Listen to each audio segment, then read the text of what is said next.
You are looking at Julian's pronunciation guide, where we look at how to pronounce better some of the most mispronounced words in the world, like this other curious word. But how do you say what you're looking for today? How to pronounce in English, British English pronunciation. Charted, cha, ted. American English pronunciation, US as opposed to the UK, charted. Flap T, that sounds like a D.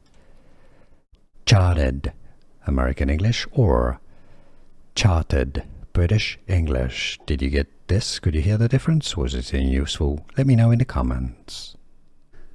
Here are more videos on how to pronounce more confusing words and names too many mispronounced. Like this video if you found it useful. I appreciate your support. I'll see you soon and thanks for watching.